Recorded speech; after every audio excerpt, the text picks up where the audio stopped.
What's up, everybody?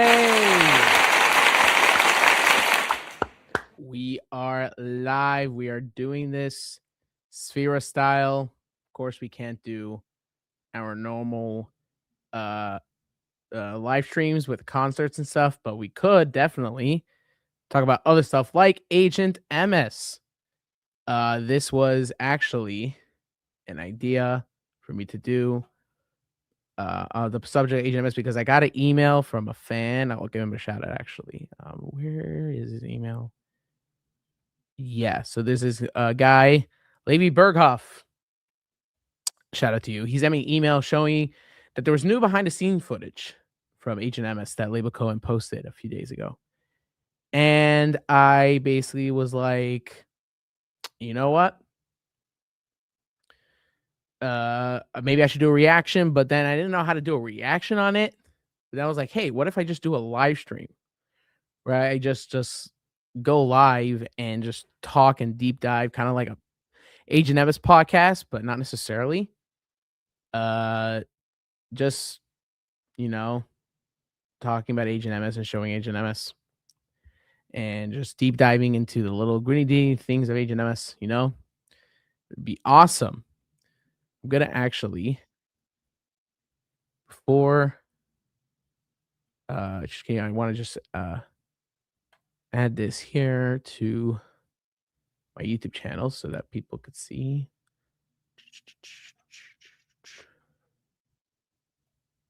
Over here. No, just go to my regular channel. View your channel and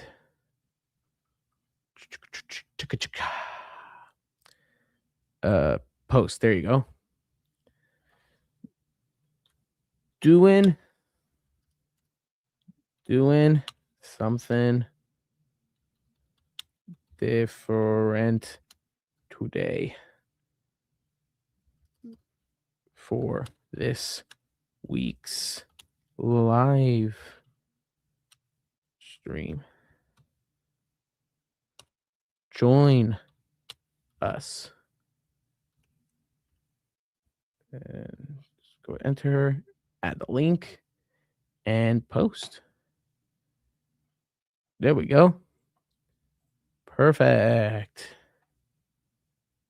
All right. So, so we have a special guest today. Are you ready? Just give me a thumbs up if you're good. All right. So we have a special guest today, Aizik Friedman, who some of you might actually know from famous videos on YouTube. For example, our pitch meetings, the famous pitch meetings where he goes deep dive and kind of has fun with story tapes and videos. And I wanted to do something with him for a while. And when I pitched him, hey, that we're doing this Agent Emes deep dive, so I pitched him to join with us. So here we have Aizik Friedman. How you doing? Hashem, how are you? Baruch Hashem. And also guys, check him out, his channel. He has amazing stuff, videos, and also he's very into music. He has some great songs and great music. So check his channel out. I'll put it in the description below actually. Appreciate that. Yeah. So as I'm doing that, do you want to just tell everybody? Also, I'm curious, like your background and where you originally come from, and a little about yourself. Sure. I don't have much. It's not very exciting. I am from Birmingham, Alabama. I started a YouTube channel on accident during COVID. Okay. And then it's where I'm at right now. Nice. And you're still in Alabama? I'm not in Alabama. No, we live in Brooklyn, New York. Nice. Okay, so I guess before we essentially go deep, can you tell us a little bit about like your childhood and your association with tapes and story tapes, and how that kind of led to you enjoying to the point where you actually like just made videos about it, Yeah. So I mean, I had the very typical, what most people had. Sorry, you might be high. I had what most people had in regards to story tapes. We grew up on all of the basics, the Kivi and Tukis, the Shmuel Kundas, Itchikaduzi, etc. Yeah. The classic Jewish education, you might say. Exactly. And the pitch meetings are obviously not my own idea. Anybody who knows, there's a guy on YouTube who does this for movies and shows on YouTube, Yeah. named Ryan George, and I was very enamored by the idea, but uh, there's nobody doing it for Jewish stuff, and I never planned on doing this as like a public thing. During COVID, I was at home quarantining, like we all were, going out of our minds, and when it came to week number 11 or whatever it was. A second. Yeah, no problem. But yeah, definitely.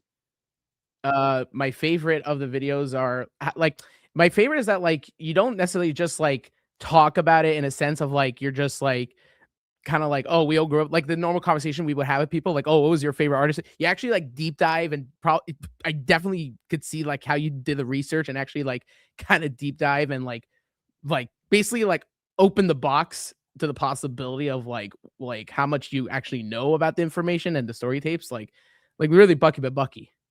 So that's why I wanted, the primary reason I wanted to come on was to clarify.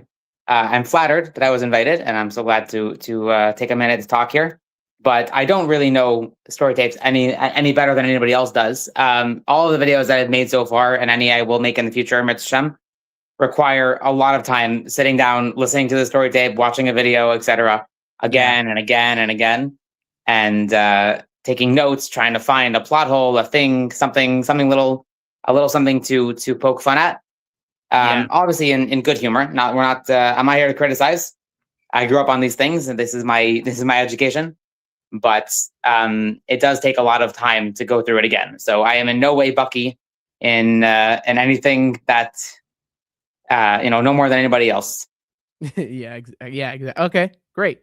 But so what would you say for Asian Emes? Like, what would you say is like the out of like all different entertainments and stuff? What would you say is the most pro about Asian Emes?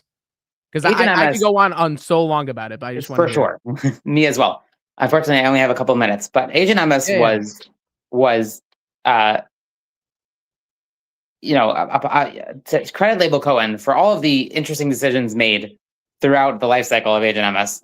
I When I was growing up, it was the first five. I think maybe six and seven came out a little bit as I was getting a little bit older, and then Yeah, the rest same. of them were kind of just when I came back home from yeshiva or whatever. Um, but this was a brand new kind of expedition he was going on in regards to Jewish entertainment. We never really had our own quote unquote superhero, our own super spy or anything like that to kind of look up to. I remember when I was younger, the amount of people dressing up as Agent MS on Purim, Oh my gosh. mind boggling. You go buy the sets, you buy the glasses with the name on the side, with the logo. Yeah, yeah, Mind yeah. boggling. This was he made a trademark here, and again, for all the odd decisions on the production side of things that you could for sure go over for hours. The actual achievement that he has, having made this, the legacy that it has, it's amazing. Yeah, perfect. So I don't know how much longer we have. You could leave whenever because I'll just go on and on. But essentially, we'll what I'll probably do for also those who are watching, I'll probably go through each one individually. Just like our favorite parts of it are kind of like we'll make fun of it if we feel like there's something interesting about it.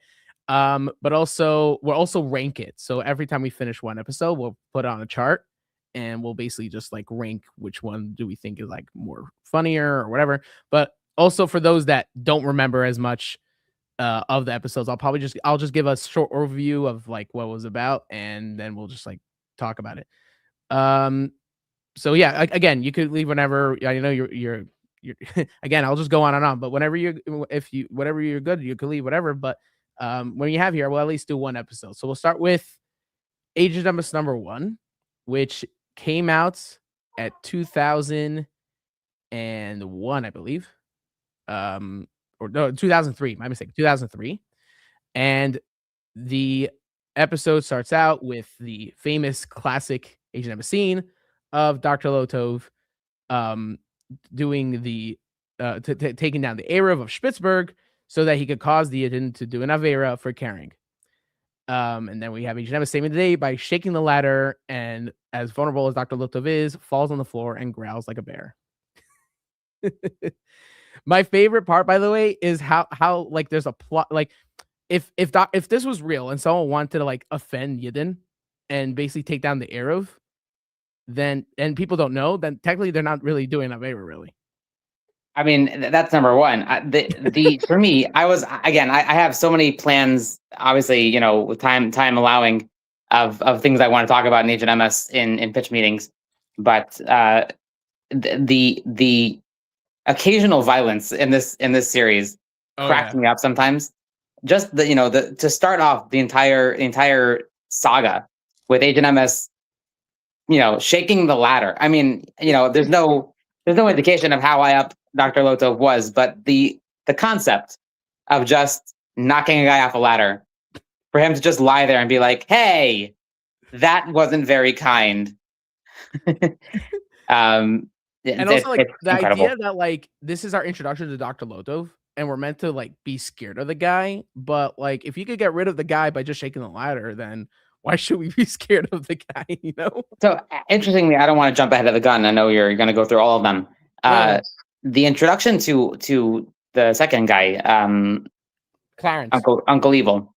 Oh, Uncle Evil, yeah. Down the line, they clearly took that note because I believe it's Agent MS6. That is, I remember when I first saw it, I was like, they are clearly gunning for a much more mature audience than the original.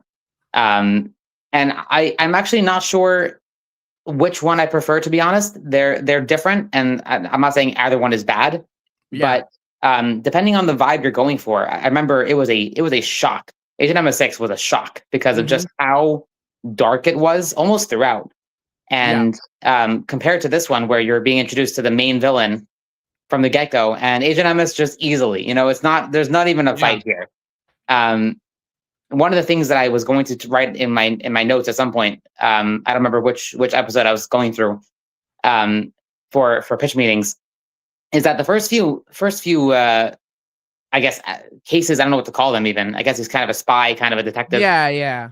The first couple of them is barely a challenge, really. The mystery is kind of the main part of it, but the actual fight is pretty much he throws a hat, and then that ends the fight. Until the Hanukkah one, where they got into the whole lightsabers thing, it was really barely anything action related, which was, again, that's totally fine as a decision. And I'm actually not sure which one I prefer. But this is a very campy way to start off the series, is to just knock a guy off a ladder and thus end the scene. Also, you could tell like the difference between Dr. Lotov and Uncle Evil, that you clearly could tell that the series or the hero kind of needed more of just a like I'm just gonna do bad to Yidden without the calculation of, oh, Agent Emes might just show up. You know what I mean? And so Uncle Evil is essentially like more calculative. Like in the 6 and 7, he kind of like already like planned before the plan and planned that plan before that plan. So you kind of like get that vibe of like him like being calculus and everything. So not just that, the evils of Agent MS being, I'm going to make you carry on Shabbos, sleep on Shavuos, all these things. I adore those. That is such a creative way to do a non-evil evil. Yeah. Because you could have the bad guy being a typical bad guy of, I want to blow up the world or whatever. But I so respect the decision Label Cohen made to just have them be uniquely Jewish bad guys. It is incredible. Yeah, it's so true. So yeah, and we essentially have our introduction to Shemi, and then we have the whole famous intro, which, by the way, I don't know why they didn't do that type of intro for the rest of Agent Nemesis, but it is a classic intro, definitely. They didn't do it for the rest of them? No. They just went like straight to they just played the songs with the credits, but they never like did a... where just an ordinary Shiva boy only happens once? Yep. No, it happens for the 5 episodes of Shemi, but for the other Agent Nemesis, they don't do it. Oh, you mean the other yeah. Yeah. I mean, I guess, refilming that whole saga of crossing the street and running and jumping and all that. Yeah, exactly. So then we go into Rabbi Smiles' class, and we kind of get like the vibe. Oh, that's the bully, that's Shimmy, and then he has a friend. Um, and then we see how, uh, like essentially. By the way, if you realize, like they make Shimmy like the smart one, and then everyone else in the class like not smart, kind of. You know what I mean? Majorly not smart. Yeah, major.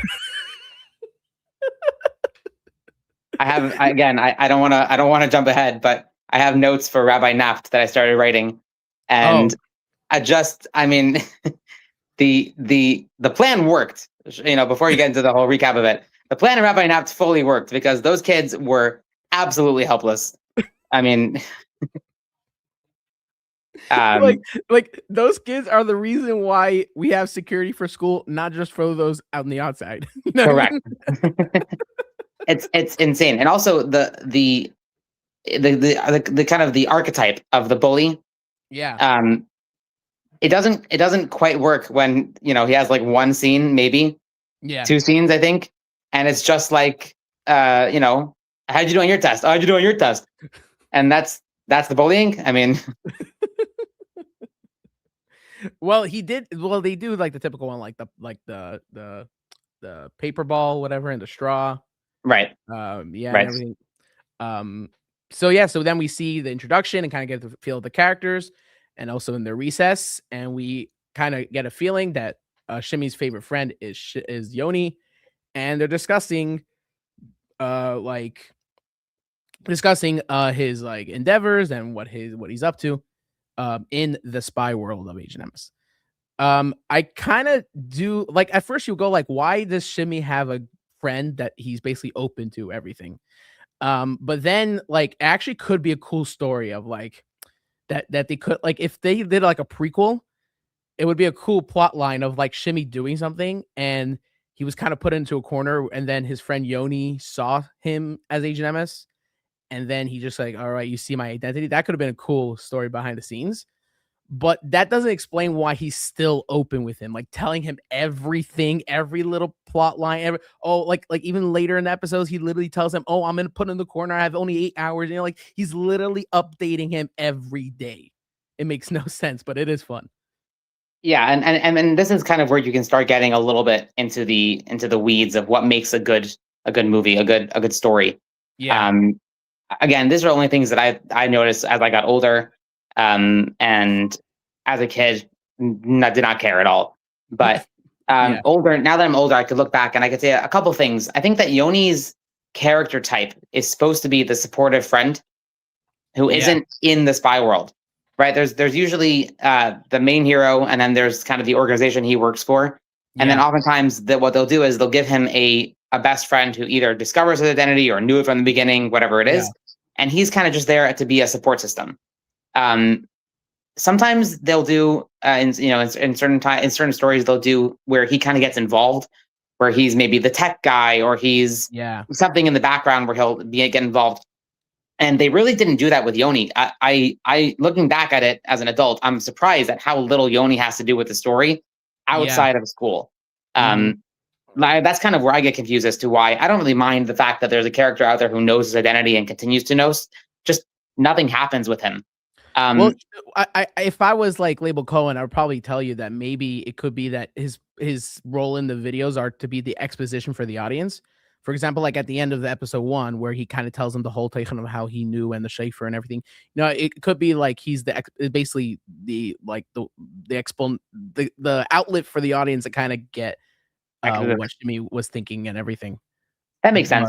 But I think for me, again, only as I'm older, this is totally not a criticism because never would have noticed it as a kid. yeah, But I think that there was a lot of room there for uh, a very interesting story, I would say. And yeah, I think this kind totally of agree. played out throughout the whole Agent MS saga. The case kind of came first. Hmm. And I don't remember, and maybe I'm misremembering. I don't really remember any major instances of character growth or character focus. There's a couple times, especially towards the end of Agent MS, the first Agent MS's saga. When he's learning to come to terms with the fact that now he's older and he can't do it Yeah, anymore and he has to replace. And even that, um, it's not so much explored until the very end when the new kid comes in and they have a little bit of talk with Betzalo.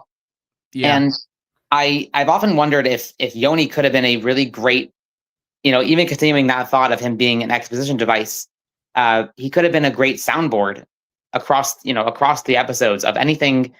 If you wanted to add a little bit more drama, a little bit more character insight into HMS, even the idea of living this double life, I can't think of any mention of it being like a stress or being like, there's played for comedy, but there's no mention of it, causing tensions, feeling out of place, feeling like he doesn't belong, not getting credit. There's so many ways you could go in this story of the actual person behind the hat, behind the glasses.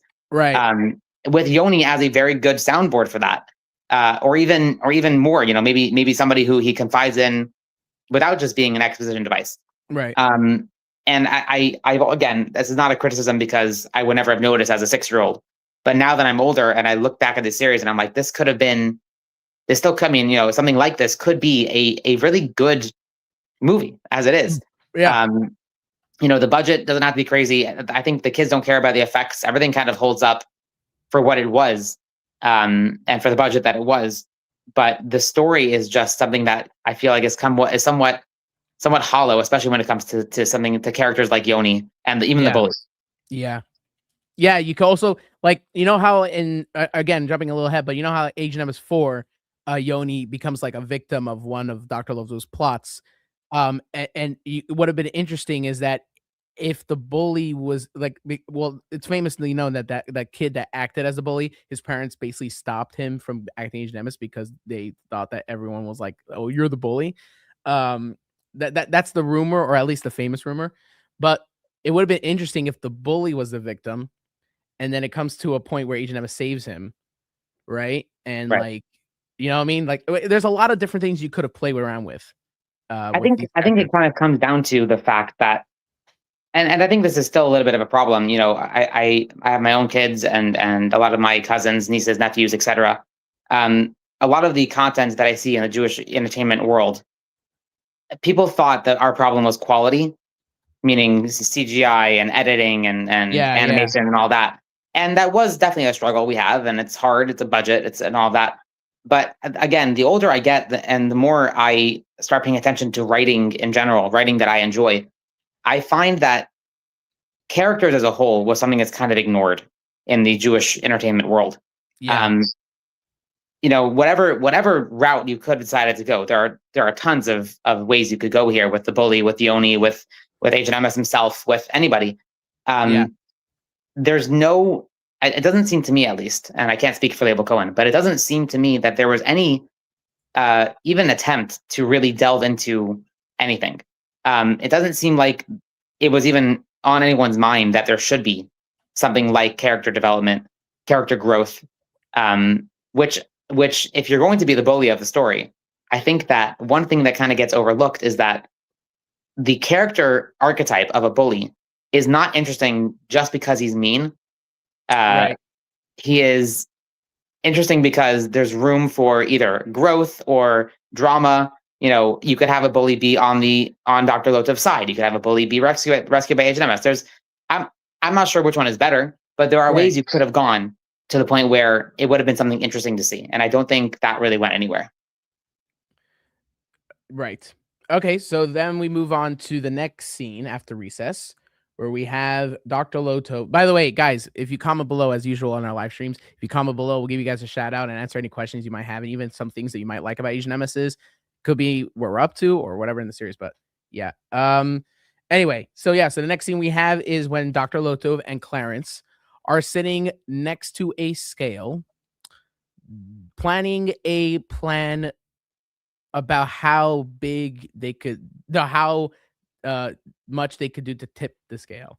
I do like the setting, by the way, but like the idea of like Dr. Lotov with like some robe and cape with this like archery wooden chair and like in a dark room with thunder and with the building. But it's funny because then like in every Agent Emes, they're just sitting around making a plot. and we're supposed to be told that this is like an amazing, huge organization. Again, budget, you can't really show all these things, but still, Mhm. like, it's just funny to think about. Like, they are knee deeps into like conspiracy, and and they have their hands and cracking and everything and everyone, and but then they're just like sitting around in this huge building, only two people living in this huge building, plotting all that, you know what I mean? But the actor, Dr. Loto, by the way, I do give, despite that, Dr. Loto, the actor that did it, Jorge, did an amazing job. Like, I don't think there's like a better, like, I think he is one of the best actors in the entire series. And I think Dr. Loto was sold because of that actor. I fully agree. I would only push back on. I think Clarence has made an impression that will never. As you want to talk about legacy, Clarence has a Mhm. legacy Oh yeah. amongst Jewish children. I mean, I don't think any character can compete in that regard. We Yeah. still, to this day, in my family, will quote Clarence lines. It is just, yeah, incomparable in my opinion. Yeah, definitely. So yeah, and then they plan, and we don't know what the plot is, but they definitely have a plan, and they're plotting, and they tip the scales. Um, and then we got into Shimmy with shopping with his mother and sister, where his sister glances over a fish head, and they go like, and his brother is teasing her, and then it comes to the point where the sister hears a voice, and assuming that the voice comes from the fish, saying that the chauffeur isn't kosher. She freaks out. There's a whole debacle in the store, and even the store owner somehow believes that the fish head was spoken. Like, and I'll finish the scene, but and then Agent Emes gets suspicious, and then ends the scene. Number one, any store owner that believes a child, like if I was a stoner and a child was freaking out about a fish, I would just say like, I would tell the mother, get a hold of your child, buddy. Like, I'm not, like, this is a store. Hello. Not just that, it's also the reaction that he had of like, you know, first of all, Right. besides being nonplussed, Yeah. uh, this is not shocking to him at all. Hidden Sadiqim often communicate with him via his various store items. This man heard the bread talking to him a couple minutes ago. This is not, something is off here for sure. Yeah. Like, I would think that if you had such a hidden organization, Agent M is being approached by a hidden Sadiq, and that would be it, would be enough, you know? And again, I don't want to get into a whole and get off into a whole tangent again, but uh, very little exploration into what happened here. I think at some point they write it off as like it could have been one of the hidden Sadiqim, it could have been something, and just like that's it. I mean, again, not to get into a whole tangent, but there's a history of Jewish entertainment doing this little cop out at the end of like, oh, who Yeah. knows? Really, it could have been Elioa Navi for all we know. At the end, yeah. It's your story, man. You tell me. But actually, you could say that's a plus in a way, because then they're like hidden Sadiqim. You know what I mean? Like, you're not supposed to know what they're up to. You're not Now, see, supposed that would to. be very cool if that came up again. Exactly. Ever. Yeah. Well, there's actually one reference in 12 where Patala says, I'll get my hidden Sadiqim on the job. But Yeah, that's it. and then earlier, I think the Rabbi Twersky talks about it for like a minute. Yeah. But like Yeah. again, this is one of those things where like this is a a plot device you could have used. It's already set up, and Yeah. there's zero exploration. And I don't even think it was on anyone's mind to bother. Is what I'm saying. Yeah. Exactly. Okay. And then we get to the scene where they're home, and the mother asks, where's my shaitel? And the father's like, I'm not sure. And then they hear a noise, which is Agent MS bumping into a stool as he's getting dressed as Agent MS. And when the mother goes, checks on him, sees he's sleeping, but really it's her shaitel under a blanket with a noisemaker making snore noises. I'll let you take this one, because you really put it really good in your video. So I'll let you take this. I mean, obviously, you can go watch the video if you want my video of it, but that whole thing is I had so much I wanted to say about it. Whenever I do my videos, I'm not looking to criticize. I want to like have a little bit of fun, but I still love the actual content. Yeah. And this gag of Agent Emma's bumping into things when he's getting dressed, I so wish something had happened. Like I wish they kept this the entire time. It is a phenomenal gag that I feel like should have just kept on going. You could have such creative ways of doing this. Yeah. It could have been so fun as an ongoing thing. Also just a great little character thing, to Yeah. have as a character thing. And they also kind of dropped this very shortly after. Um, and then there's little lines in the first few I feel like I don't remember it happening as much later on. But when his father comes into the room and sees him lying there, sees the mop and the shaitel, and says, and hears the Well, in snoring. this one, the mother checks, and the Oh, sorry, next later one, on. the father checks. My bad. And the next one, when the father comes to check and says he hears snoring and says, "Chip off the old block." What a great joke that just kind of thrown in there. You either hear it or you don't. Kids have no idea what that means, and you just move on. It's for the adults. Everyone laughs, and you move on. Also, if I'm a parent of this child, and every time I come to the room where I hear and they're like, I think they're like and they're having nightmares, and I think they're snoring, I would take my child to the doctor. Why is he snoring so much? And like he's getting hurt in this dream. Like, what's going on? It's an interesting dynamic for sure.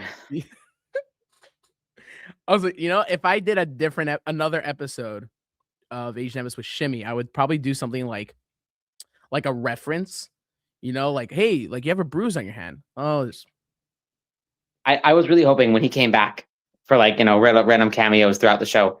Again, as I was getting older, I was looking for more to come out of this, and I would have loved anything have him suit up one more time, and then while suiting up, he's getting ready to leave, bump into something. Like, what a great callback! It would have been. It yeah, would have been. It would have been so good. or I like love this gag. It's my favorite gag of the whole series. Is this bumping into things when getting dressed? 100%. I would have loved that too.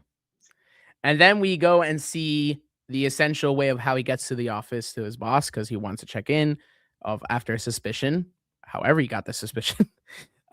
He goes through a room of a Kylo, and he presses a safer. He pulls safer, and he goes through a long hallway all the way to the secretary's room, and he gets into and he gets to the secretary's office, and the secretary, the first one, oh yeah, so this one she says that, oh, this is past your bedtime, and he goes into the office of Bitzal.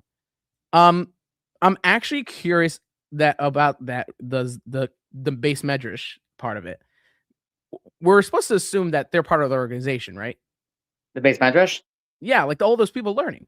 I don't believe so. I believe, from what I remember, they are just supposed to be the onlookers in kind of the innocent bystanders in this scenario, which is Yeah, why every time he walks in, it's the awkward silence. Again, one of these gags that I wish would have kept on going the whole show. Uh, the awkward silence as he walks to the back, and no one. He has to look around, make sure no one's watching, and then pulls the safer.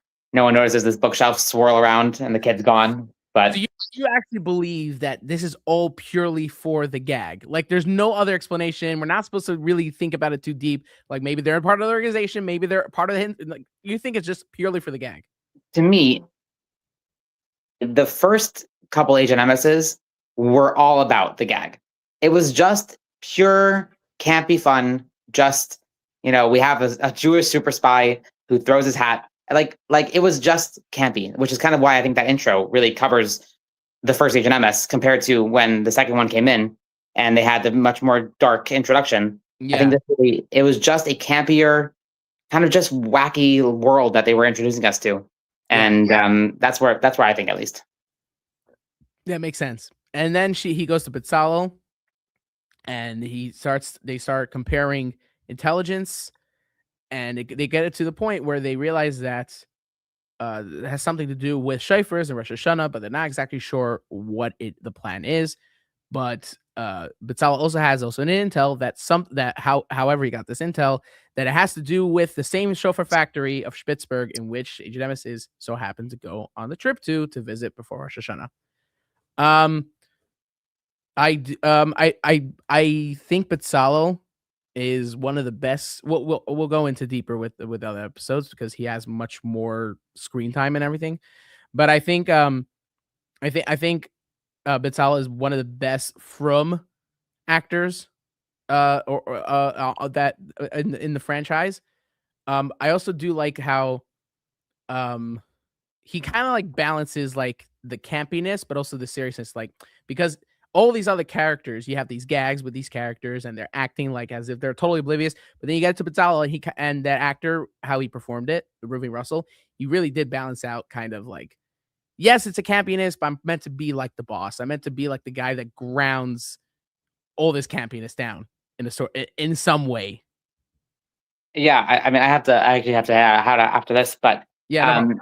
um, Ruben Russell to me, he gave it his all the entire time. Yeah, And again, this is one of those things where as an adult, it kind of bugs me that they never really delved into anybody because Ruben Russell had some great moments throughout. When he turned himself into a younger version of himself, when he's training in the new kid, there's like glimpses of what could have been.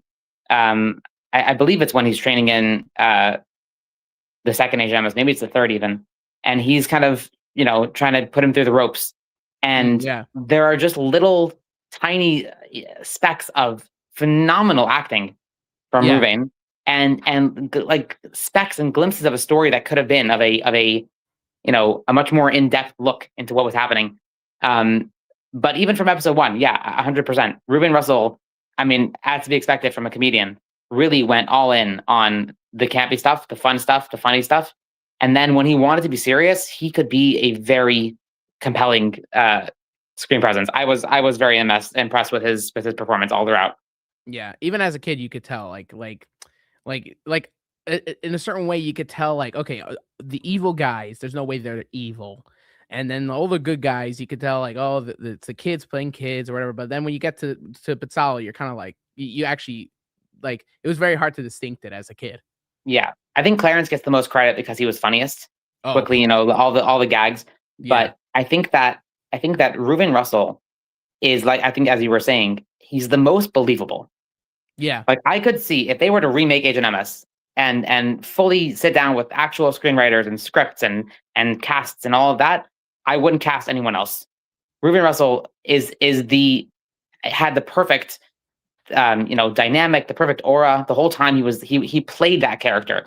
yeah, And at no point in time did it feel too much like a can't play, which is a unique thing for sure. yeah. With a lot of the cast.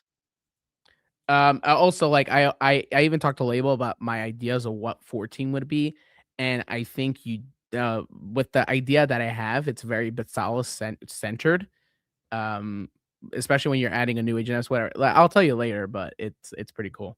I mean, just Um, one more note. You could tell also Ruben Russell wanted this to happen because you could see the projects he was dealing with after Agent MS, with the Jewish Tales of the Unexpected, the yeah, yeah, Impermeable yeah. Man, all of that. He wanted to do something a little bit more acting-y, Yeah, and I think definitely. he tried finding that Agent MS, and he really put his whole heart into it.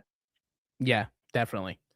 And then we have the scene of Actually, I him. gotta head out. I gotta hop off. Yeah, yeah, sure, no But problem. thank you for Thank you having so me. much. This was a lot of fun. Yeah, thank you for joining. And I don't know if we'll go through all the episodes today, but definitely I'll have you back on for any other videos and stuff, or maybe we'll collab or something. But yeah, We'll definitely. try. Yes, In thank you so much response for to the joining. comment, Rebecca, I think Yeah, I let's can't do see it. it Yeah, for her. yeah, let's do that Um, quickly. just wanted to clarify. I don't know who I am either. I made a video mocking, making fun of Agent MS, poking fun, and then I was asked to be here. I'm not sure what else an Agent MS deep dive would be, but this is Yeah, exactly. Yeah. Okay, but yeah, all right. Rebecca Adele. Shout out to you. Who is this? And yeah, perfect. All right, thank you for joining, Isaac, and we'll Sure, definitely see you around. we'll see ya. All right. What's it called? Yeah, perfect. Um, so, yeah, thank you everybody for joining so far. We have a bunch of comments. Keep commenting, by the way, and we'll keep diving. Keep diving. I have another guy that will pop up, by the way, um, to join us for the rest of the episodes. Hopefully, he'll show up, but we'll see. But yeah, as we're continuing, so yeah, so Agent MS shows up with Nachum, and Nachum we assume is the kind of like the mashpia or some sort of guy that kind of guides Agent MS into the holiness stuff of all the craziness of the plans and everything, especially when it comes to every episode, which is centered on the topic. Um, the thing about Nachum is that those who don't know, it's actually Nachum and Agent MS are actually siblings in real life. Um, and yeah, and Nachum is like the least. I don't know why they couldn't do some sort of. Like, he is basically the exposition of of that series. Let me just check something here. Yeah. So every time they do some sort of like Teichenik, or they're trying to explain something about the Teichen, they essentially have Nachum doing that part of the series. Then we see that Agent Emes ends up going on the trip with his classmates to the Schaefer factory, and they get to the part of checking out the Schaefers, and then they realize, or Shimmy realizes, that someone there looks familiar, and he brushes it off as probably some guy. And they get to more into the tour, and eventually they meet Rabbi Engels checking out and expecting the Schaefers. And as they expect the Schaefers, Shimmy realizes that he recognizes his chauffeur, pun intended, obviously, ends up being Dr. Lotov. And then Agent Emes goes in his costume and stops the shipment of the kosher chauffeurs getting stolen by Dr. Lotov, instead of being replaced with the Trafer chauffeurs.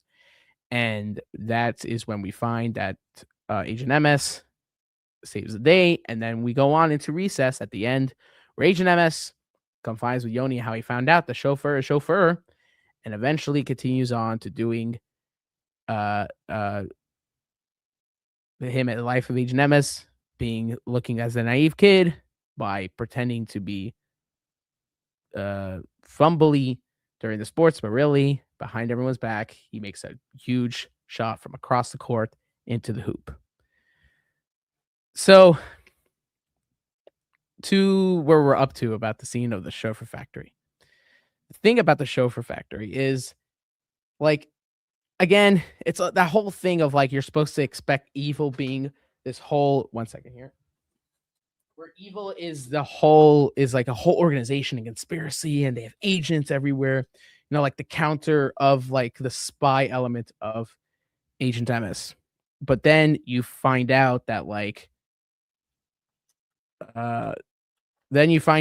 no, he's just doing the missions himself. Like even the other episodes, he has Clarence going and doing all the missions, but instead, no, this one, for some reason, Dr. Lotov can't send any agents or anyone in his organization. He does it himself. The man of the action, like taking it upon my own hands. But yeah, also, continuing with the whole thing is that, essentially, like Dr. Lotov should be known as Spitzberg by being a bad guy. So the idea that sunglasses is the only, well, I guess it works for H&MS, really. It works for H&MS. Yeah, so for the first H&MS, what would be my ranking? I guess my ranking would be, there we go. Oh, I realized that. Okay, 1 second. Let's see. Is there a way I could fix this? I guess. All right, I'll just leave the comment like that. Yeah. I'm just gonna leave the comments off screen so that we see everything. But I'm definitely paying attention to the comments. So anyone who comments, I'll answer all your questions. But yeah, okay. So for the first H&MS, so we're gonna put it at 1 for now. I don't know if you can see what I'm doing here, but we're gonna do at 1 for now, with changes to be later, but put it at number 1 because we only went through a number 1. Is there a border we could put here? There you go. We should need 1. There you go. Yeah. Just match it here. Yeah, I'm just designing it as I go. I'm not that profesh. All right. There we go. Do you see it? Did it go through? Okay, yeah. Okay, perfect. All right, and that is Agent Emes number 1. Overall thought of this episode. As I spoke to Aizik, there's a lot of things that we could have done, but they do better in the future episodes. But you could have easily had Agent Emes be more, or the characters in Agent Emes be more thought out and deep dived. into like characters and the writing of the characters. So an Agent Emes #1 is essentially just it is an introduction, but you could have easily had some sort of element where you get to know these characters better and deep dive better. But yeah, but aside from that, it's pretty good episode. In my ranking, I think on my original ranking, I had it for, let me see. Try to find my Agent Emes list. I haven't looked at that for a long time. Here we go. I think I put Agent Emes and the fish head number 9 out of 13.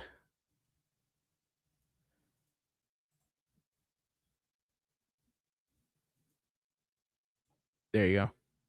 Yeah, number 9 out of 13. Which is basically because all the Agent Emes are essentially really good. So it's not saying that it's terrible if it's below the halfway mark, but I do like the other episodes more. I just do. I just do. All right.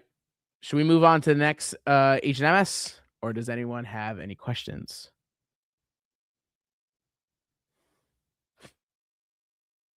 Any questions? No. Cool. All right, fine. So before we get to the next episode, I will take a little break because I need to set up a few things for the stream that I couldn't do before. So we're gonna have a 5-minute break. We'll be right back.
All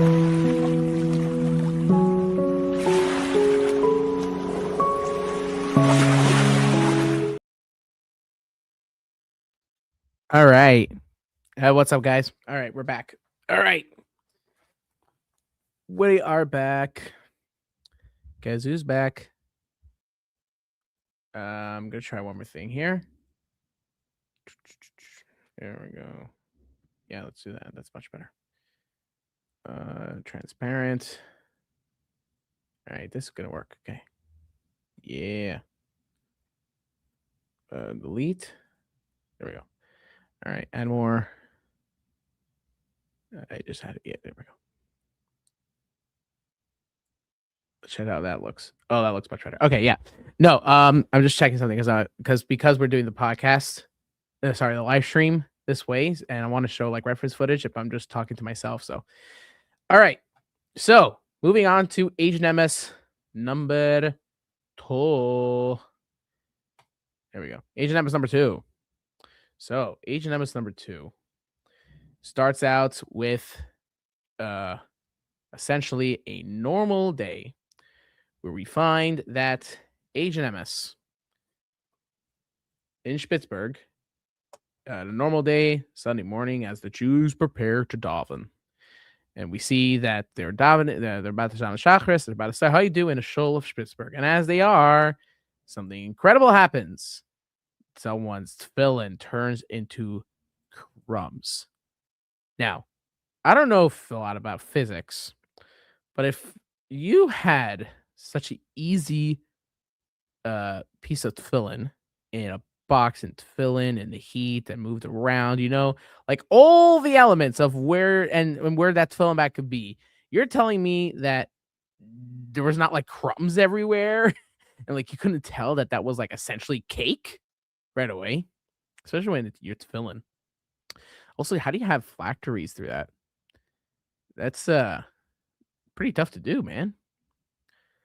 So he starts freaking out. Everyone in the shul is saying, "What is going on? What is going on?"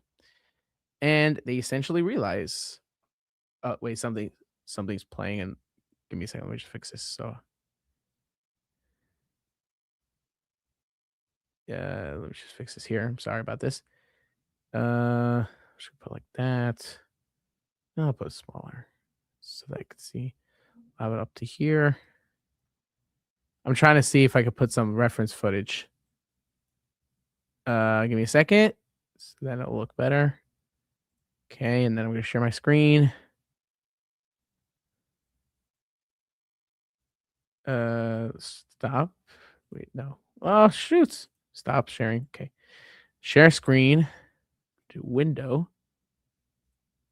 Ta-da! I'm just going to mute it for myself. There you go. All right. So now that we have footage playing, then I'm just going to, one second, let me just do something here. There we go. Done. Save. Perfect. Wait, that didn't work? Oh, one second. I'm just editing stuff here. Just give me 1 second.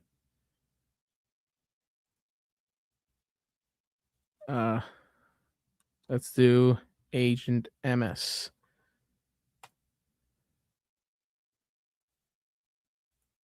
Okay, there. Yeah, okay, there you go. Okay, it did work. Okay, anyway, yeah.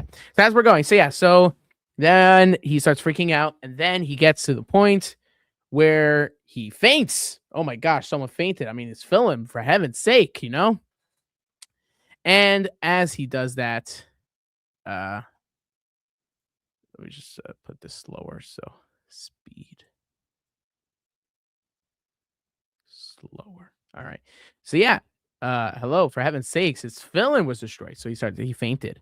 And that's when they go outside and they see that there's a guy tied up on the floor.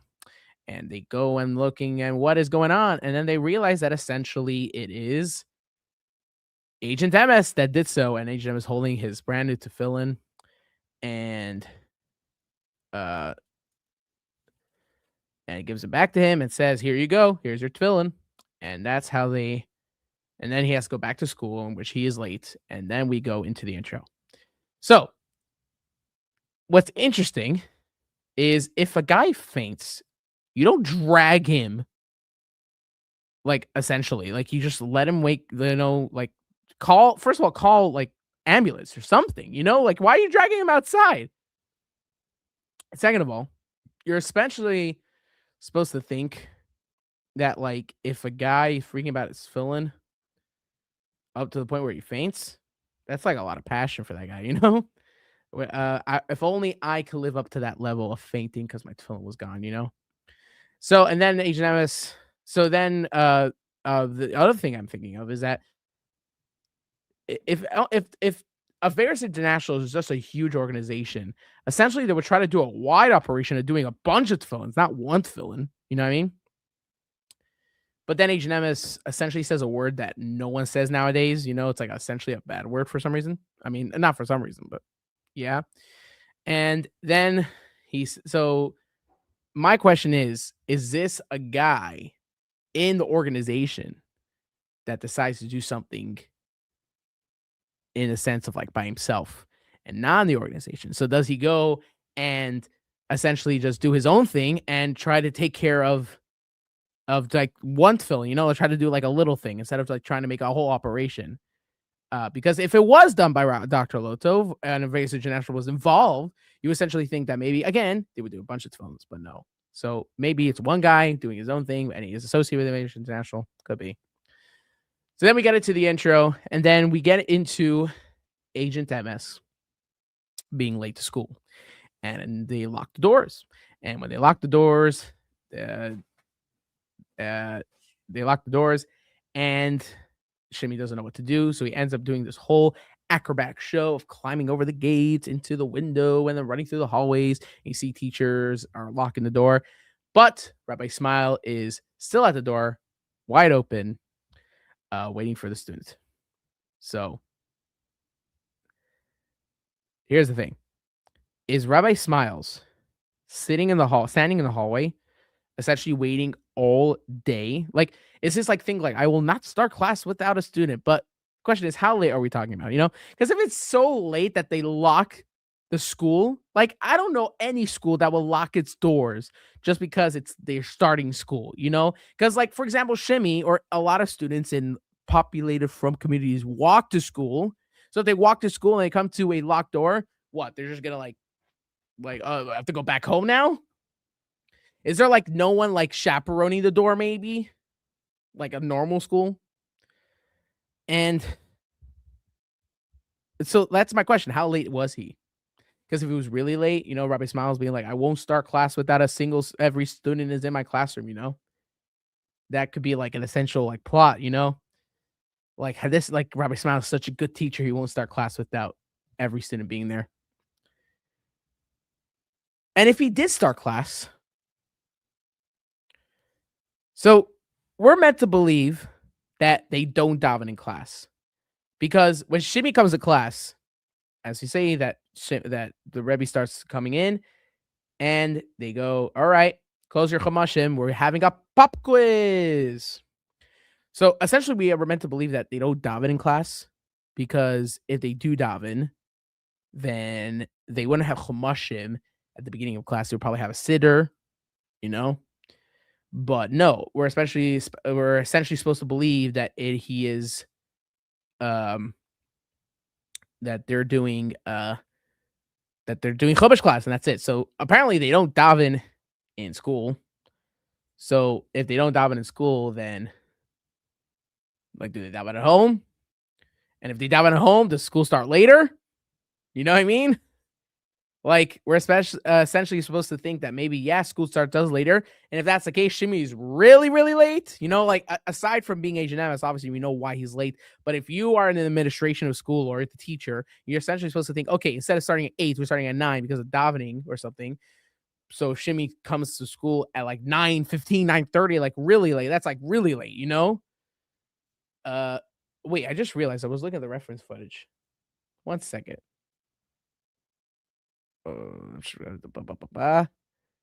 Episode 2. Yeah, Rabbi Knapp, right? Let me just take off the overlay. So, why are there hyphens on the bottom of the words? Why is there what? Shouldn't the hyphens be at the top? I don't know what they're called actually. The quotation marks. Yeah, there you go. Quotation marks. It should be at the top. That's not.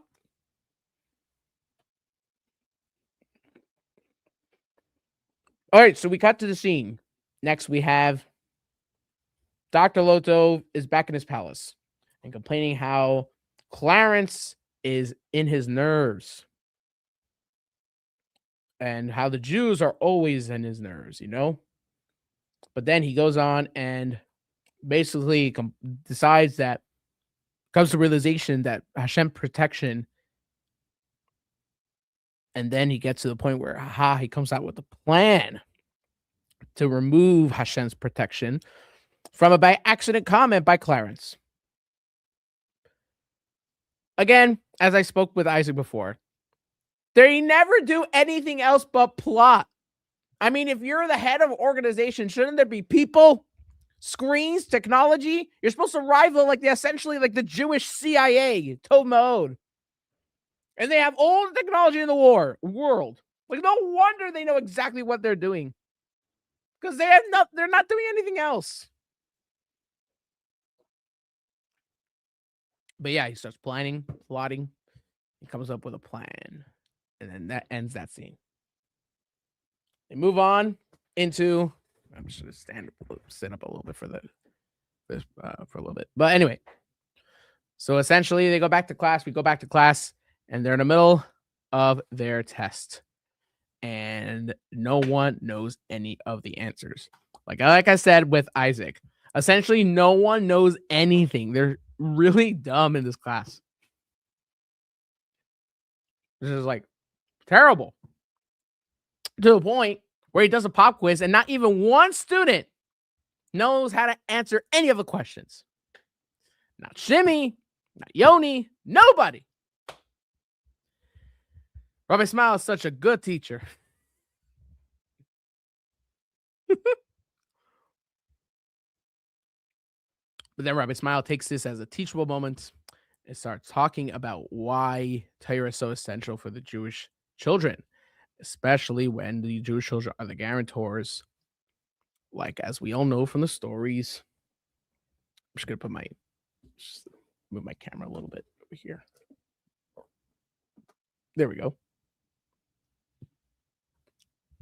Now you can see me better, so you're not right on my face. But yeah, so essentially, Rabbi Smile makes this a teachable moment, showing that children are the guarantors. But then, this kid, forgot his name in the series. This kid, for some reason, goes, are you referring to the Jewish? No, he said, is this all you just said true? Hello, your teacher just said a whole story. Why wouldn't it be true? That's such a weird comment to say. By the way, Yoni raised his hand, and the teacher called him. The bully raised his hand. The teacher called him. This kid disrupted the class with such a weird comment. Is that really true? But then we get to the iconic Agent Emes scene that we all know and love. The scene of when the rabbis of Spitzberg are kidnapped. Bum, ba, bum, ba, ba, bum, ba, bum, but yeah, that's Uncle Evil. Dr. Loto's evil plan: kidnap the rabbis and teachers of Spitzberg so that the children should not learn. First of all, what an empty street. I just realized that. Well, that's probably why they got away with it. But first of all, so many things wrong with this thing. First of all, in the real ideal world, Dr. Lotov, Averis International, would never, ever work in this world. But the idea would be, again, I'm just gonna play. I know I keep doing this. I'm just trying to fix around the stream a little bit. There we go. Update layout. Okay, now it's much better. Okay. Anyway, so they're kidnapping them. Okay. If, first of all, if in real life, even if this organization, Awareness International, could exist, the idea that they are kidnapping a bunch of rabbis and no one except for Agent Emes realized that, Awareness International, it's probably Awareness International that kidnapped all these rabbis. Like, first of all, you had a whole school of teachers disappear. Like, you would have not even the police, you would have the FBI, the CIA, and everyone's case here. Like, you would have crazy, consequential whatever you call it, whatever. It's huge consequences. They would be found easily. The whole thing is so funny and so weird. But yeah. And again, it is a classic, the idea that Clarence fumbles while they're putting him in. And he's like, hey, I'm trying to get in. Should we put it in the front? That's really funny. Again, if Awareness International is such a big, huge organization, then why in the world aren't they like using agents and stuff to like do his work? Why is Dr. Lotov on the field doing everything? It is a fun sequence though. It's really fun. Classic feet in the trunk. Trying to get a good shot here. There you go. Classic feet sticking out of the trunk. By the way, if they were driving in real life and people saw the feet out of the trunk, like they would be called the police right away. With also like the license plate prominently showed like who it is. It's so funny. Okay, next scene. We go on and we see that mommy at home is getting a call from her friend who happens to be a wife of a teacher. And she goes and says that he hasn't come home. And out of worry, she says, all right, keep me updated. Closes, hangs up the phone. And then mother says, all right, stop playing around. We're going to set up for supper. Go to your rooms. And when is she setting up for supper? An earthquake happens and everything falls on the floor.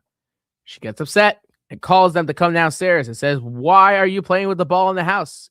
And Shivi says that it was shaking upstairs too. It wasn't the ball on the second floor. But this is such a mommy moment, like you're playing ball and like something happens. You like the mommy knows exactly, but not really, but like it's like what I said, stop playing the basketball. Instead of saying, hey, like not even first off, maybe it being earthquake. Also, the idea of a basketball shuttering the whole house. Are you kidding me? Either that's a powerful ball or a terrible house. Like you got to move out and re-renovate everything out. Get everyone out, renovate the whole place. We're fixing it up. Because if a basketball could shake the house, what else can? Every time it rains. I love this series. So funny. Anyway, so they continue on and they essentially hear a scream Chaya from the front door and ends up being their Tati full of sawdust and crazy stuff. Apparently the garage collapsed. Yeah. You know what? Yeah, there you go. We called it. It's a terrible house structure. Why are they still living in this place? Move out somewhere or rebuild your house. Such a living hazard. Your kids are there for heaven's sake. What if your kids were in the garage? But yeah, she sees that the mother turns on the news to hear if it's an earthquake. Trying to get a shot of the radio. Yeah, she turns on the radio. They're listening to the radio, and it says that there is shocks of earthquakes around the globe and not just Spitzberg. And everyone is crazy, freaking out, and wondering what it is. And he turns off the radio. Smart choice, by the way. And Shimmy realizes there might be something, and he says he has a headache. Asks his mother if he could go upstairs and take a rest, in which she says he should. But Shimmy is not doing that. He realizes it is time to don the costume. The comment, by the way, where she says essentially, Ooh, I'm trying to find the shot here. Yeah, but he goes, "Yeah, I forgot how excited you get in excitement." That's such a throwaway line, but so much context. Like you could tell, like this shimmy is trying to get into a situation where he has an excuse to be not present all the time, whether they're in the home or in a store or playing in a park. Shimmy just has to go to the BH and MS. He has to come up with a bag of excuses. So, like, probably the one excuse that you're gonna get is like, I guess, like out of the amount of times that you ask for excuses from your mother, hey, can I do this? Can I leave this? Can I do that? Essentially, they go on and go, the parents go, yeah, he's a sensitive, fragile kid. I mean, where else did he see the picture? That could have been actually a cool storyline of what if your parents found out your age in MS?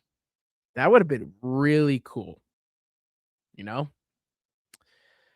So yeah, and essentially we find that after another earthquake happens while Shimmy goes upstairs and they're cleaning up the house and including finding the mop. And when she looks to find out where an agent, and Shimmy puts on the costume and bumps into the stool again, which they hear and they go, "Oh, wait, they should like what's going on? He's having a terrible nightmare." And this time, Shimmy's father goes, checks, and ship off the old block, which Isaac gave commentary on that, which is really cool. I'm gonna skip a bunch of this thing. Because we did talk about it earlier. But anyway, so they go on and they so Shimmy goes on and visits the office, goes through the whole zal of people davening. Oh, that's the Bernadich. Yeah.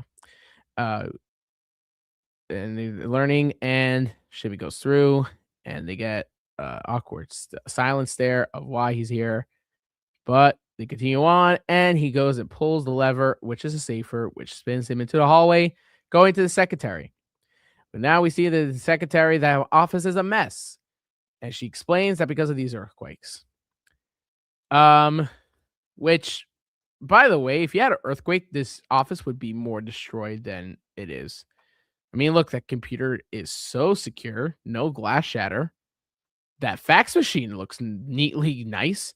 How did that paper go on that box so perfectly neatly? Sticky notes. Okay. But like, why is all the papers that are messy just one type of looking color paper? You know what I mean? Like, obviously they're using this like office just for the filming, so they're not gonna destroy it totally, and all these papers are gonna put like random papers, so they print the same thing. But like essentially, you had an earthquake in your office. The computer should be everywhere, glass everywhere. No, nothing like nothing should like the picture frame moved, but not the alarm system, not the cabinet, the file pocket cabinet on the wall. Nothing has moved. It's really funny. Anyway, they move on, and as he's about to go in, she goes, "No, wait, I have to check your mouth. I have to put a flashlight and a pen in your mouth. First of all, ink in your mouth could be very dangerous and poisonous. And if I put my pen in someone's mouth, I wouldn't use that pen ever again." But no, she's like, "Nope, you have to brush your teeth. Your teeth are terrible." Which is such a mommy thing, but like, uh, that's like an invasive of personal space. I mean, isn't Asian meant to be a minor? Oh my gosh, like there's so much. Now that we watch it, like so many things just like pop in your head when you're all this true. Like Isaac said, it's like don't think of these things. So yeah, Pizzalo essentially exchanges intelligence with Agent Emes, but then Pizzalo says that if it's earthquakes, that we definitely have to investigate this, and in the sense of figuring out physics wise why is Spitzberg going down like so. And that it means going to Chacham and learning about their Maaseh Bereshis. Uh, so, um, again, I know we get Pizzalo more later, but we really need to stress the fact that more Pizzalo is always cool, and we should have got more Pizzalo in the beginning also.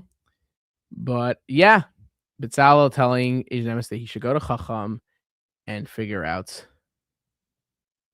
about how the world was created, figure out why these earthquakes are happening. I don't know why.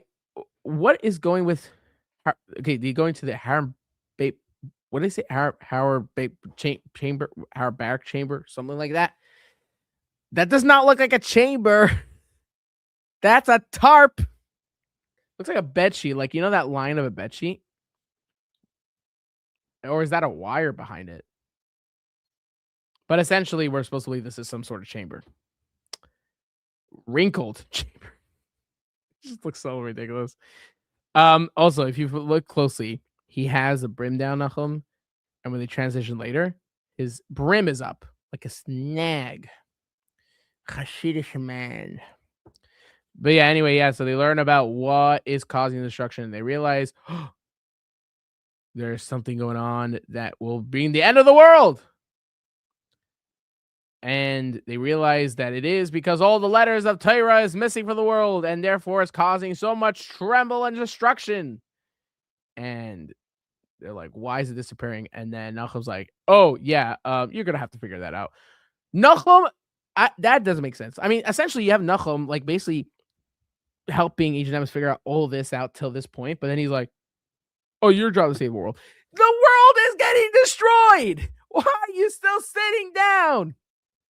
I guess he has to make up for all the children's spring words he has to learn. But, like, the world is getting destroyed, and you're not going to help Emes, like, fix the world, especially when it has to do Torah. It's all bananas. It's all bananas. But anyway.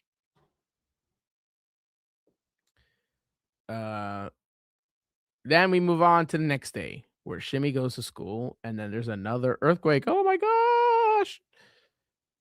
By the way, that was, if there was a real earthquake, there wouldn't be a car driving by behind, you know. I mean, there would be, but like still like you wouldn't just be holding onto the handrail, you'd be falling or trembling, you know.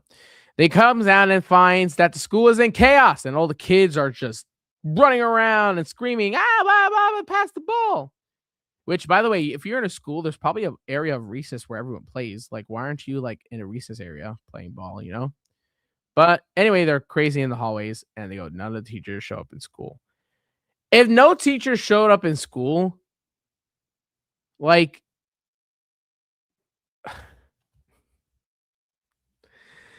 no teachers show up in school, but what about the janitors? Like, wouldn't they call the police and go like, hey, we have kids like ravaging our school? Oh, janitors, it could be anybody. Kitchen staff, administrative staff, you know, like, because the whole plot is about teachers. But you don't have teachers. What about the other people there? It makes no sense. But anyway, but that's what happens. And then, but yeah, so Shimmy, so yeah, what's going on? And the bully is like, hey, teachers are out. Be happy about it. But no, but then he's like, oh, because the teacher's not here, I could bully you more than I already bullying you, and essentially beating you up. Such a mean bully. And they're going through the kids, and they're running in the hallway, and essentially they get into the lockers. And he's like, Shimmy's definitely hiding in the lockers. First of all, what happened to all the kids in the hallway? Like, if school's out, shouldn't the hallways be dirty and messy, things thrown all over? And then worst of all, shouldn't the kids just be running around in every hallway, not just the lobby? But no, it's completely empty. Convenience for the chase scene, you know? But yeah, he's checking every locker. Now, here's the thing. Shimmy is essentially in a locker, and eventually it fades and shows, ooh, a reveal. He's really in the locker. Well, first of all, you could tell, by the way, I'm trying to get a good shot of this. The door is open when he sneezes. I'm trying to get a good shot of this here. Yeah, I'm going to put the speed here and normal. Yeah, but look at that. You see how the door opens. So if you wanted to show a savage shot, I would cut out this. I don't know if you can see my mouse, but I would cut out the right locker door. like it splits the screen basically so that you could basically just see the inside.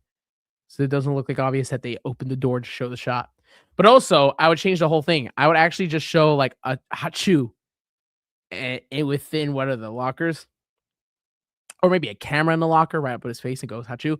Like I would probably like not necessarily fade out a door and show it. But yeah, as the bully turns around and goes, "Oh, I got you now." All of a sudden, it's trembling, and not only that, a door hits his nose, and he opens it, and Shim comes out after the earthquake and realizes, "Ooh, bloody nose." Here's the thing: in real life, if a bully got hurt, first of all, it's a kid, he got a bloody nose, like got hit in the face that it hurt so much they got a bloody nose. He would be more in pain just going like, "Yeah, I need a tissue. Thank you." You know what I mean? He would be like, "My God, my nose! It's in pain!" Wouldn't he just be like screaming in pain, excruciating, or crying? I don't know. He's a kid. He got hit in the face by a metal door, breaking his nose and bleeding. You know what I mean? But yeah, and then Shimmy, his only comment is, "Ooh, that must hurt." I don't like this. I'll tell you why. Agent Emes should be the most righteous character out of the whole series, or at least trying to be.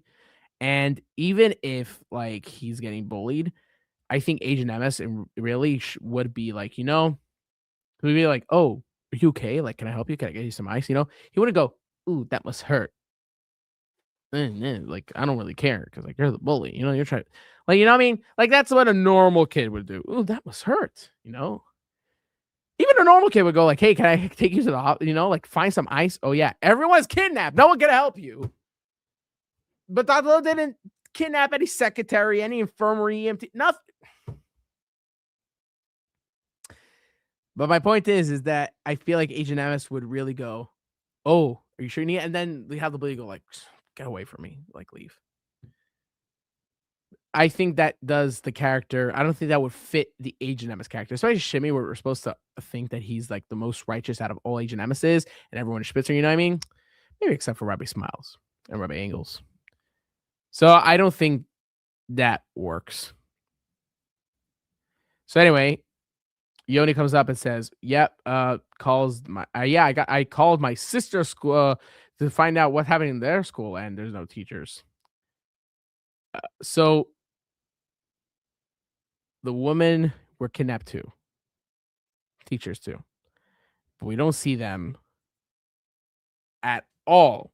I mean, yes, I get it, the men and women in the videos, but like still, like if the women are kidnapped, shouldn't they essentially be at the castle too when they find them later?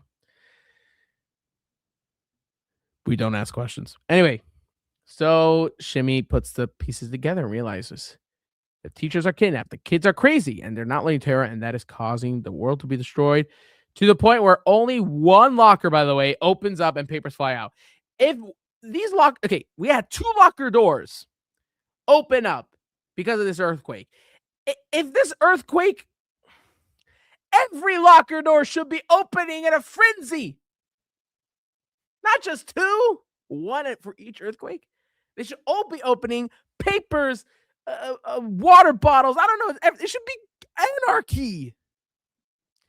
But yeah, we can't do that because we can't trash a real school. But my point is that it should be anarchy at this place, but there's nothing going on. Gosh, man. Yeah, anyway. So we move on, and Shimmy says, "Yeah, I got to take care of this. I got business to do." But he needs his friend Yoni to block the bathroom door as he's doing his costume. Where is Agent Emes keeping his costume? Does he have like because he walks in the bathroom with nothing. Where does he keep his costume? But that gets answered in number 11, which I thought that was actually cool. The costume is in a special gadget that you can just basically put in your pocket, and when you whip it out, your costume all comes out. That's pretty cool. So yeah, I guess they did explain that later. But yeah, He's walking as people come in so that he could don his Agent Emes costume. If you look closely, by the way, trying to get a good shot, the camera. Okay, actually, I'm using a newer version of the videos, so it's only by 16:9. But I grew up with a 14:3. But basically, under his neck, the collar of the jacket is completely blocking his neck, and I have a theory about that. Oh, here it's there. You go. See, you don't see any white. So I think you see this also sometimes, a lot of times in Agent MS, and it only happens once where they actually openly have it by mistake. There's are some times where I guess the actor, Shimmy, Uri, or Bensi. I don't think it actually happened to Bensi. It happened to Uri once. Shimmy happened a few times. But basically, they don't have a white shirt, or he's not wearing a white shirt, and they brought to bring on set or something. So the best thing to do is use the jacket and completely cover it to his neck. But I think what the Agent MS look as is that white collar. You know what I mean? So anyway, he comes out. I like that moment, by the way. He's like, I think I'll wait till he's finished. And he comes out and gives a pat. And Yoni's like meant to think like he's shocked too. Like, oh, I didn't know. Oh, what do you mean? If I was that kid, I would go, you're blocking the door and Agent MS comes out. No, like, I would think, but maybe he's like thinking maybe Yoni's a bully, but I don't know. Who knows? There's a lot of moments where you go like, what, they don't know that he's Agent MS by now. But yeah, they go on and Shimmy goes and stops the chaos in the hallway by showing the hat flying in the roof. Apparently, by the way, I don't know who it was. I spoke to a kid, one of these kids. He obviously I spoke to him when he grew up, or whatever. Oh my gosh, that kid is like about to burst out laughing. Is that Yoni in the background? It's supposed to be Yoni, right? Oh, that is Yoni, but he was just at the bathroom. Ooh, my mistake. Anyway, so apparently they basically, how do they know where to look? They point a laser pointer on the roof. They're all meant to look at the laser, like the dot, and they just follow along. Which is also why, if you look closely, like there are moments where they're not looking at the same direction. Like that kid is looking so off. That kid's looking there. Yoni's projection looking there. He's looking there. He's looking there. He's looking here about, so that maybe matches. But I don't have a good quality, so maybe just the pupils are better. But yeah, the hat is essentially gone. It's still looking at the roof. It is a cool moment. It's Agent MS. And by the way, like, yeah, if you ever see a flying hat, I would shut up. He's Agent MS. Yeah, we get that moment. Wouldn't everyone be saying at the same time? But yeah, again, Yoni was just at the bathroom. Why he show up now? Like, where did he come from? Anyway, so they go and Chaim goes up and says, I was just trying to get the troublemakers, I wasn't part of the chaos. I was doing my best, And he's like, yeah, clean up that nose.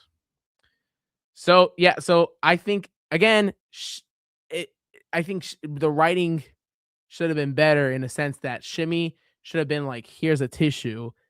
When the first time he saw his nose, he shouldn't be like, oh, that must hurt, and then wait till he gets the costume to like help him out. I think that's the thing that I would change if I was writing if I was supervised, if like Leba Cohen said, hey, what would you change? Yeah, and he goes, the ball does a whole ball trick, which the physics don't work unless you're super duper strong, but then you would destroy the walls. But I guess with earthquakes, the building is still intact. I guess the walls are strong enough anyway. The physics in this episode is so whacked. It's so hilariously whacked. Anyway. Shimmy goes and says, we're better than this. Our teachers have been kidnapped. But this is not what we must do. We must do differently. We be better than what we are doing right now and go learn Torah. A whole heroic thing. And by the way, that scene, he's so cool. Is that his handkerchief?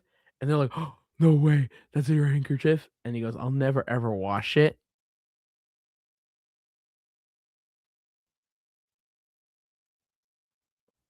Bro,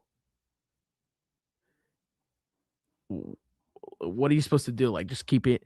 If I had a napkin with blood on it in my room and my mother saw that, my mother would throw it out, no exception. You know what I mean? Like, how are you planning to keep that napkin?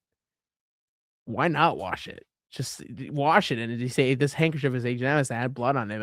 I cleaned it out. Like, okay. So yeah, then we move on to the next scene where we go to H&M's 2, and all the rabbis are kidnapped. I spoke to Rabbi Leeds about this scene. The fact that they got like tens of people to be potentially tied up like that. 1, 2, 3, 4, 5, 6, 7, 8, 9. Well, in the storyline, there's supposed to be more teachers, but we have 10 on screen. The idea that obviously you could tell that the rope is like really badly tied. But also, like, why are these two people standing? Everyone else is sitting. You know, like, shouldn't they be sitting too? Like, Dr. Love should be like, sit down. But somehow they're standing. But yeah, earthquakes are continuing and intensifying to the point where rocks are flying and dust is looming around all the space. And not only that, but they almost got killed by a boulder. And then, but this is what Dr. Lotov wants. Now, Dr. Lotov is so evil that he's willing to destroy the world, even if it comes to people. Even if it comes to the point where, even if it comes to the point where the world will be destroyed as long as we get rid of Tyra. So evil. But anyway, then Rabbi Smiles gets the gag off somehow from his mouth and goes, the famous line that it went around during COVID, by the way. Let me tell you something about, if you want to tie someone's mouth with cloth like they do here, you can easily stick it out of your mouth with your tongue. So essentially everyone could do this. But Rabbi Smiles, the holiest of rabbis in Spitzberg, does it. Okay, sure. But also, one of those rabbis that we saw earlier getting kidnapped, his hat was left on the street, but somehow he has his hat now in the video. How does his hat get there? You know? But yeah, basically, he screams to Dr. Lotov, you gotta stop this. Doctor's like, no. But then the earthquake stops, and they're like, what is going on? Agent Emes shows up, throwing his hat, hitting Dr. Lotov's hand. Buddy, if you're Agent Emes and you have Dr. Lotov kidnapping people, you're using your weapons, you should use your weapons to knock him out, not hit his hand. And not only that, but later, Clarence is holding Dr. Lotov like he's about to faint or something. He hit his hand, not his stomach or his chest. Like, it looks like Clarence is like giving him chest compressions. Bro.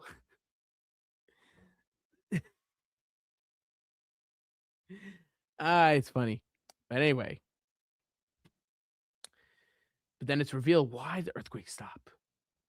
Because Agent Emes inspired the children to learn Tyra. By the way, if you look closely, the bully has a napkin.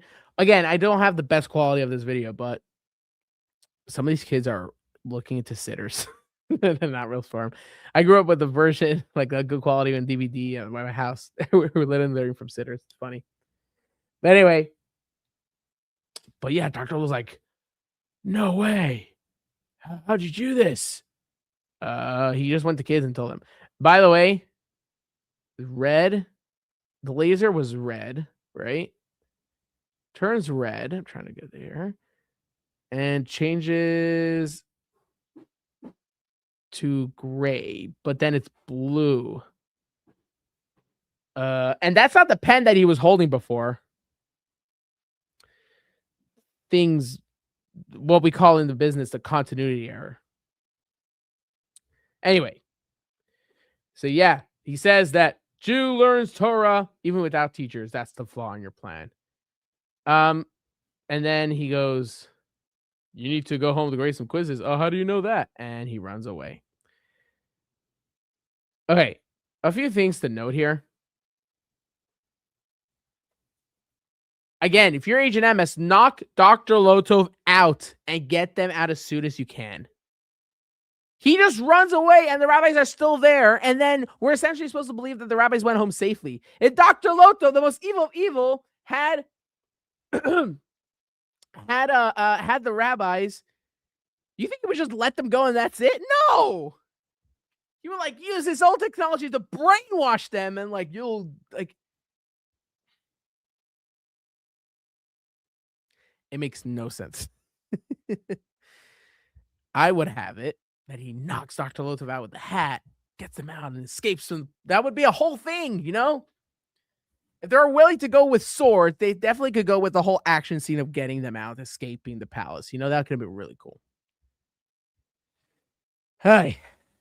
But yeah, anyway, they go on and they end with the bully out of all of them goes, yeah, we're having class, but we're also going to have still fun.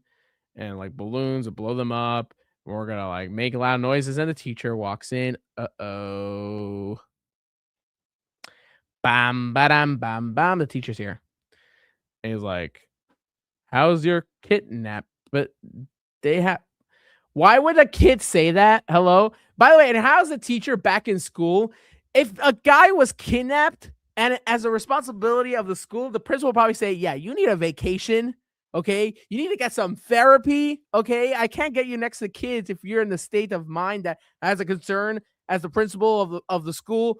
I can't take a crisis of having a whole set of dramatized teachers. Also, where are the substitutes? Did Dr. Lotov kidnap the substitute? We didn't even talk about that. Where are the substitutes? Oh my gosh. So many funny things.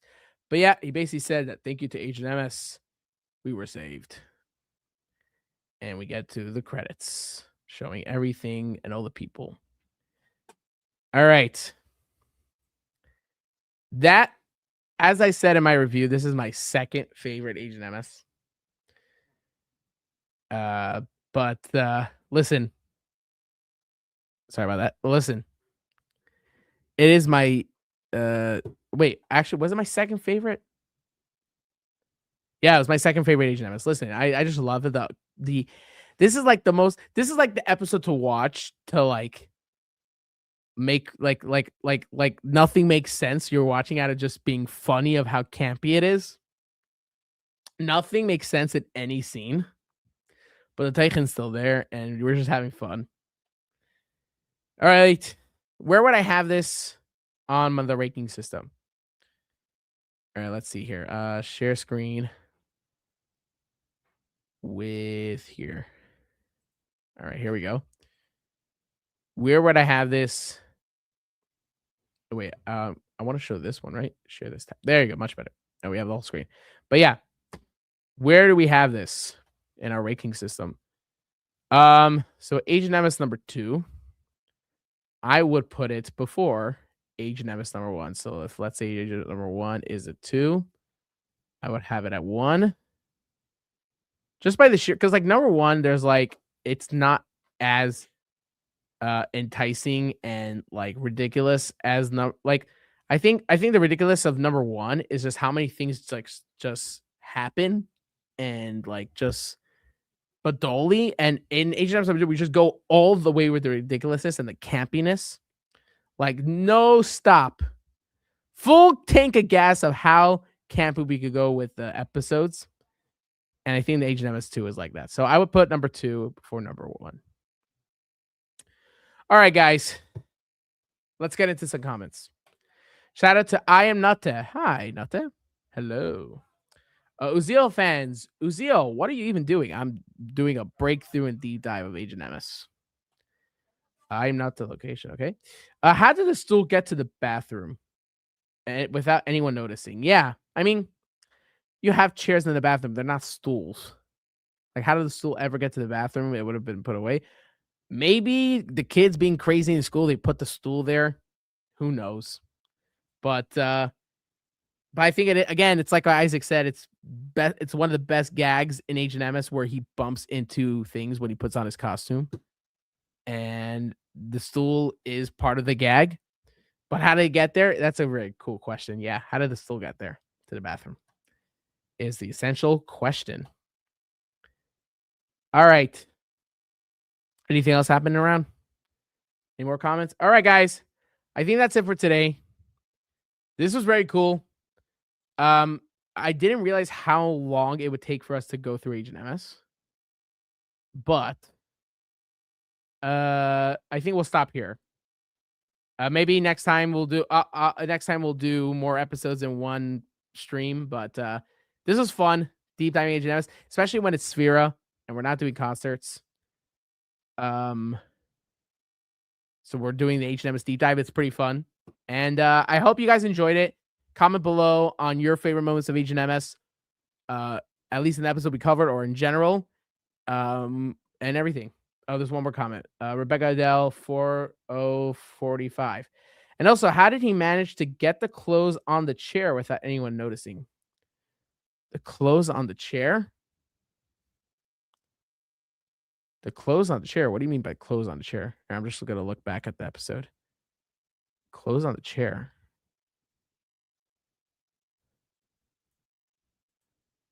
Clothes on the chair.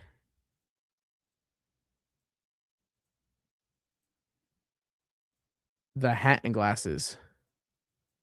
Oh, well, we learned in number 11 that essentially, how does Agent Emes walk around with his costume? Like, he could just go into anywhere and just put on his costume. It's because he has a special gadget, a special high tech that his hat and costume goes into this little gadget in this little box. He could just whip out from his pocket, and it just explodes into the costume. Let me find it. Actually, I can show you number 11. No, it's not this one. Here we go. Oh, I just had it. Okay, here we go. Let me just share my screen. Stop. Share screen. Window. Here we go. Yeah, he plays this. Gets it on his backpack, a little gadget, and it turns out into a costume. Now, this gadget, I'm trying to see the size of it. Yeah, but you see how like small that was? It fit into his hand and pulls it out. So it's like, it's really small. So that's how he basically walks around with the glasses, his hat and jacket. It all fits in that little gadget. He whips it out. Actually, his glasses and mustache, he doesn't, because on number 5, he has it in his regular pocket as like a regular thing. So essentially, it's his hat and jacket that's in the gadget, and his mustache and glasses he has in a pocket or something else, small enough to fit somewhere else. Yeah, so that's how he walks around with the clothing. But the hat and glasses randomly went on the stool, not on his gadget. Oh, that's the shot you're talking about. Oh, yeah. Okay, wait, let's look about. Let's look. Let me look. No, it's here. Actually, you know what? I'll open it with this. What am I doing? There you go. Do you still see it on screen? There you go.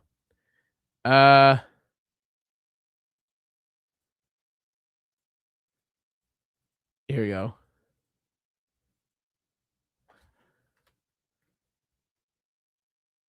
There you go. Yeah, that's what you're talking about. Okay, I'm sorry. I apologize. But yeah, but essentially you're supposed to think that basically, well, he takes out the clothing and the gadget, right? And there's a stool in the bathroom, so he uses a stool. So yeah, that's the main question. Where did the stool come from? Did he walk? He didn't walk in with a stool. So why is there still in the bathroom? If there wasn't a stool, he'll probably essentially use the sink top. But yeah, again, the glasses and the mustache he keeps in his pocket. We know that for number 5 because he was playing basketball and found his pocket. But his hat and jacket come in a little gadget that he probably keeps in his pocket also. Oh, and also number 2, he like whatever we can, he takes out his glasses. There you go. So yeah, he didn't have it all there. And also there's no one in the bathroom, which he probably had to make sure before he started changing. Yeah. Essentially, that's what you do.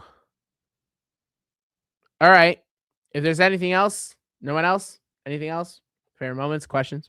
All right, guys. Thank you very much for joining. We're gonna go into HMS next week with other episodes. So I have to change the thumbnail, really. But we're gonna dive into other episodes. I'm gonna try to have guests with me so it's not as boring of me just talking about myself. I'm gonna try to have people on. But yeah, it was great talking to everybody, and I hope everyone enjoyed this episode. I hope to see you next week when we dive into more. I'll try to finish all of the HMSs before Shavuos so that we can go into the concerts again. So if we do like a stream more than once a week, we'll figure it out. But thank you so much for everyone for joining, and this was really fun. Hope to see you next time. Goodbye, everybody. Live, Uziel's live for you to join along.